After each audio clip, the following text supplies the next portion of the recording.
Jordan अपनी high school team से cut जाने के बाद हार मान लेते, तो क्या आज बास्केटबॉल की दुनिया उनकी लेजेंड को जानती? अगर ओपरा विनफ्री ने अपनी पहली टीवी जॉब खो देने के बाद पीछे हट गए होते, तो क्या आज वो दुनिया की सबसे प्रेरणादायक स्टोरी टेलर्स में से एक होती? सच यही है, अधिकांश महान लोगों ने अपनी सबसे बड़ी सफलता अपनी सबसे बड़ी असफलता से बस एक कदम आगे बढ़कर हासिल की है। चैप्टर 1, असफलता की सच्चाई। असफलता, ये शब्द सुनते ही हमारे दिमाग में अक्सर डर, शर्म या हार की तस्वीरें उभर आती हैं। हम में से अधिकांश लोग इसे एक अंत, एक डेड एंड या अपनी क्षमताओं की सीमा समझ लेते हैं। लेकिन असली सवाल ये है, क्या असफलता सच में हमारी मंजिल का अंत है या सिर्फ एक संकेत है कि हमें अपना रास्ता बदलना है, सीखना है और फिर से प्रयास करना है? जब हम इतिहास की महान हस्तियों की जिंदगी पर नजर डालते हैं, तो एक आश्चर्यजनक पैटर्न सामने आता है। उनके जीवन में असफलता केवल अस्थायी रुकावट थी और उन्होंने इसे अपने विकास और सफलता का एक स्टेपिंग स्टोन बनाया। थॉमस एडिसन, जिसे हम मॉडर्न वर्ल्ड के इन्वेंटर के रूप में जानते हैं, उन्होंने अपनी जिंदगी के शुरुआती वर्षों में हजारों बार प्रयोग किए। उनकी iconic quote, "I have not failed, I've just found 10,000 ways that won't work", केवल शब्द नहीं बल्कि उनके माइंडसेट की पूरी गहराई को दर्शाती है। एडिसन की यह सोच हमें बताती है कि असफलता सिर्फ यह साबित नहीं करती कि हम केपेबल नहीं हैं, बल्कि यह हमें यह सिखाती है कि कौन सा रास्ता काम नहीं करता और कौन सा तरीका हमारे लक्ष्य तक पहुंचने में सहायक हो सकता है। साइकोलॉजी की रिसर्च भी इस बात की पुष्टि करती है कि असफलता का सामना करना जितना कठिन है, उतना ही जरूरी भी है। स्टडीज के अनुसार लगभग बाई टाइम ऑफ परसेंट लोग अपनी पहली या दूसरी असफलता के बाद पूरी तरह हार मान लेते हैं। वे इसे अपनी लिमिट्स या परमानेंट फेलियर मान लेते हैं। लेकिन जो लोग असफलता के बाद भी प्रयास करना जारी रखते हैं, वे अक्सर अपने क्षेत्र में एक्स्ट्रॉर्डिनरी सक्सेस हासिल करते हैं। असफलता को फेलियर नहीं बल्कि फीडबैक के रूप में लेने की क्षमता ही उन्हें अलग बनाती है। ये फीडबैक कई तरह से हमारे लिए सीख लेकर आता है। कभी यह हमें अपनी कमजोरियों को समझने में मदद करता है, कभी हमारे मेथड्स या स्ट्रेटजीज को सुधारने का मौका देता है, और कभी यह हमें यह सोचने पर मजबूर करता है कि हम अपने अप्रोच में क्रिएटिविटी और इनोवेशन कहां जोड़ सकते हैं। इसके असली उदाहरण हमें लिटरेचर की दुनिया से भी मिलते हैं। J.K. रोलिंग, जिनकी किताब हैरी पॉटर आज दुनिया भर के बच्चों और युवाओं के दिलों में बसती है, उन्हें उनकी पहली किताब के लिए 12 पब्लिशर्स ने रिजेक्ट कर दिया था। ये केवल नंबर्स नहीं है, यह असफलता का एक बड़ा संकेत था कि उनकी कहानी अभी मार्केट रेडी नहीं थी। अगर रोलिंग ने उस समय हार मान ली होती, तो आज करोड़ों बच्चों का बचपन जादुई दुनिया के बिना गुजर रहा होता। रोलिंग की जर्नी हमें यह सिखाती है कि असफलता के पीछे छुपा मैसेज सिर्फ इतना है कि हमें अपनी कहानी, अपनी मेहनत और अपनी विजन को रिफाइन करना है। उन्होंने असफलताओं से सीख लेकर अपनी किताब को सुधारते हुए और पब्लिशर्स को अप्रोच करते हुए अंततः वह ग्लोबल सक्सेस हासिल की। असफलता केवल व्यक्तिगत जीवन में ही नहीं, बल्कि प्रोफेशनल लाइफ और क्रिएटिविटी में भी टेस्टिंग ग्राउंड का काम करती है। रिसर्च बताती है कि लगातार एफर्ट और एक्सपेरिमेंटेशन करने वाले लोग असफलताओं के बावजूद लॉन्ग टर्म में अधिक इनोवेटिव और रेजिलिएंट बनते हैं। जब हम फेलियर्स को एक्सेप्ट करते हैं और उनसे सीखते हैं, तो हमारा माइंड नए आइडियाज और सॉल्यूशंस के लिए ओपन हो जाता है। यही कारण है कि मॉडर्न एंटरप्रेन्योर्स और इनोवेटर्स असफलताओं को सेलिब्रेट भी करते हैं। इलॉन मस्क, स्टीव जॉब्स और जेफ बेजोस की स्टोरीज में हम देखते हैं कि उनके कई इनिशियल वेंचर्स फेल हुए, लेकिन उन्हीं फेलियर्स ने उन्हें अल्टीमेट सक्सेस तक पहुंचने के लिए रोड मैप और लेसन्स दिए। इसके अलावा न्यूरोसाइंस भी इस बात की पुष्टि करता है कि जब हम असफलता के बाद अपने प्रयासों को कंटिन्यू करते हैं, तो हमारे ब्रेन में डोपामीन और रेजिलियंस सर्किट्स स्ट्रेंथन होते हैं।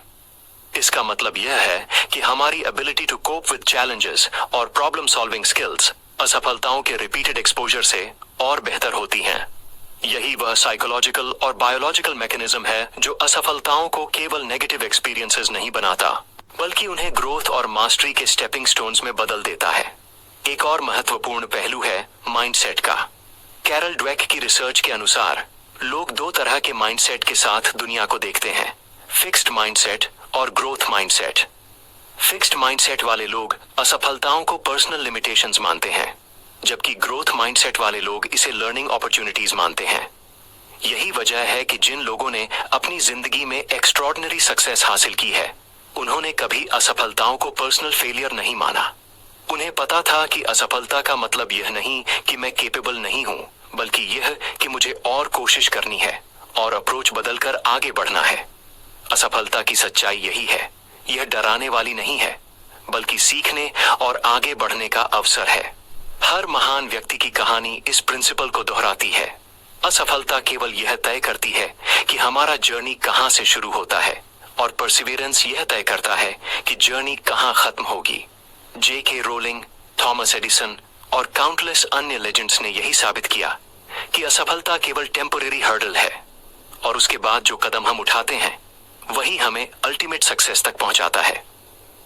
चैप्टर 2, असफलता से सफलता तक का सफर। असफलता अक्सर हमारे जीवन में एक कठिन मोड़ बनकर आती है। हमें लगता है कि यह अंत है, कि हमारा सपना टूट गया, कि अब कोई रास्ता नहीं बचा। लेकिन सच्चाई यह है कि कई बार वही नो हमें उस यस की तरफ ले जाता है, जो हमारी जिंदगी पूरी तरह बदल देता है। इसे ही हम कह सकते हैं रिजेक्शन शैन रीडायरेक्शन। यानी जब कोई मौका हमें मना कर देता है, तो यह सिर्फ एक संकेत है कि हमें अपना रास्ता थोड़ी देर के लिए बदलना है, अपने अप्रोच को एडजस्ट करना है और फिर से कोशिश करनी है। इस बात का सबसे फेमस एग्जाम्पल है कर्नल हार्लैंड सैंडर्स का। कर्नल सैंडर्स ने अपने जीवन में असफलताओं और रिजेक्शंस का सामना बड़े हिम्मत और परसिवियरेंस के साथ किया। उन्होंने अपने सिग्नेचर चिकन रेसिपी को बेचने की कोशिश तब शुरू की जब उनकी उम्र 65 साल थी और उनके पास केवल $805 का सोशल सिक्योरिटी चेक था। ये कोई आसान शुरुआत नहीं थी। उन्हें हजारों 9 बार रिजेक्ट किया गया। हाँ, आप सही पढ़ रहे हैं, हजारों 9 बार रिजेक्ट। लेकिन हर रिजेक्शन ने उन्हें निराश नहीं किया। उन्होंने हर बार अपनी रेसिपी और अप्रोच को रिफाइन किया, नए इन्वेस्टर्स और रेस्टोरेटर्स से मिलने का तरीका बदला और लगातार अपने विजन पर काम किया। आखिरकार एक रेस्टोरेंट ने उनका आइडिया अपनाया और यहीं से KFC ने जन्म लिया। कर्नल सैंडर्स की कहानी हमें यही सिखाती है कि असफलता और रिजेक्शन अंत नहीं है। असफलता केवल रिडायरेक्ट करती है, नए रास्ते खोलती है और हमें यह समझने में मदद करती है कि कौन सा रास्ता सही है। यही वह दृष्टिकोण है जो हमें ऑर्डिनरी फेलियर्स और एक्स्ट्रॉर्डिनरी सक्सेसेस के बीच का फर्क दिखाता है। लेकिन केवल अवसर की तलाश और परसिस्टेंस ही पर्याप्त नहीं है। असली शक्ति आती है हार्ट प्लस हार्डवर्क से। मेहनत जरूरी है, लेकिन उसके साथ जोश, लगन और विश्वास होना चाहिए। असफलताओं के बाद अगर हम सिर्फ मैकेनिकली प्रयास करते हैं तो परिणाम सीमित रह सकते हैं। लेकिन जब हम दिल से मेहनत करते हैं, अपनी पैशन और विजन के साथ जुड़ते हैं, तो असफलताएं भी हमें मजबूत बनाती हैं। न्यूरोसाइंस स्टडीज ने इस प्रक्रिया को बायोलॉजिकल लेवल पर भी वैलिडेट किया है। जब हम असफलता का सामना करते हैं और फिर दोबारा प्रयास करते हैं, तो हमारे ब्रेन में डोपामीन और रेजिलियंस सर्किट्स एक्टिवेट होते हैं। डोपामीन हमें रिवॉर्ड और मोटिवेशन का अनुभव देता है, जबकि रेजिलियंस सर्किट्स हमारी मानसिक टफनेस को बढ़ाते हैं। इसका मतलब यह है कि हर बार जब हम गिरकर उठते हैं और कोशिश जारी रखते हैं, हमारा दिमाग बेहतर प्रॉब्लम सॉल्वर बनता है, हमारे स्ट्रेस हैंडलिंग कैपेसिटी बढ़ती है और हमारी क्रिएटिविटी और इनोवेशन के चांसेस भी बढ़ते हैं। यह फिनोमिनॉन सिर्फ कर्नल सैंडर्स जैसी स्टोरीज तक सीमित नहीं है। मॉडर्न एंटरप्रेन्योर्स, राइटर्स और एथलीट्स भी इसी पैटर्न का पालन करते हैं। इलॉन मस्क ने मल्टीपल कंपनीज के लिए असफल परियोजनाओं और नियर बैंक्रप्सीज का सामना किया, लेकिन उनकी परसिवियरेंस और इनोवेटिव माइंडसेट ने उन्हें अल्टीमेट सक्सेस दिलाया। सेरेना विलियम्स ने कई ग्रैंड स्लैम फाइनल्स में हार का सामना किया, लेकिन हर बार अपनी हार से सीख लेकर वापसी की और टेनिस हिस्ट्री में रिकॉर्ड बनाया। इस पूरे सफर का सबसे महत्वपूर्ण लेसन यह है कि असफलता सिर्फ ऑब्स्टिकल नहीं है, यह एक कंपास है जो हमें रीडायरेक्ट करती है, हमारी स्ट्रेटेजी और माइंडसेट को सुधारने का मौका देती है और अंततः हमारी मंजिल तक पहुंचाती है। असफलताओं के बीच भी लगातार प्रयास करने की ताकत सिर्फ एक्सटर्नल सर्कमस्टेंसेस से नहीं, बल्कि हमारे इंटरनल ड्राइव और दिल से आती है। यही वह सीक्रेट है जो ऑर्डिनरी एफर्ट्स को एक्स्ट्रॉर्डिनरी सक्सेस में बदल देता है। चैप्टर 3, आपके लिए सक्सेस फॉर्मूला सफलता किसी जादू की तरह अचानक नहीं आती। ये लगातार प्रयास, सीखने की इच्छा और असफलताओं से उठने की क्षमता का परिणाम है। चैप्टर 3 में हम देखेंगे कि कैसे आप अपनी असफलताओं को स्टेपिंग स्टोन्स में बदलकर अपनी अल्टीमेट सक्सेस तक पहुंच सकते हैं। Point 1, fail fast, learn faster. असफल होना डरावना लगता है, लेकिन असली जोखिम तब है जब हम असफल होने से डरते हैं और कोशिश करना बंद कर देते हैं। जितनी जल्दी आप असफल होंगे उतनी जल्दी आप सीखेंगे। हर असफलता अपने साथ एक नया लेसन लेकर आती है। कभी यह लेसन यह होता है कि आपकी स्ट्रेटजी काम नहीं कर रही, कभी यह कि आपकी टाइमिंग सही नहीं थी, और कभी यह कि आपको अपनी स्किल्स को और शार्पन करना होगा। स्टीव जॉब्स की कहानी इसका परफेक्ट एग्जाम्पल है। जब उन्हें एप्पल से निकाल दिया गया तब उनके लिए यह बहुत बड़ा ब्लो था, लेकिन उन्होंने हार नहीं मानी। उन्होंने नेक्स्ट और पिक्सार जैसी कंपनियों में काम किया और सीख हासिल की। आखिरकार जब वे एप्पल में वापस आए तो उन्होंने वही लेसन अप्लाई करके एप्पल को दुनिया की सबसे इनोवेटिव कंपनी बना दिया। यह दिखाता है कि असफलताओं से जल्दी सीखना ही अल्टीमेट एडवांटेज देता है।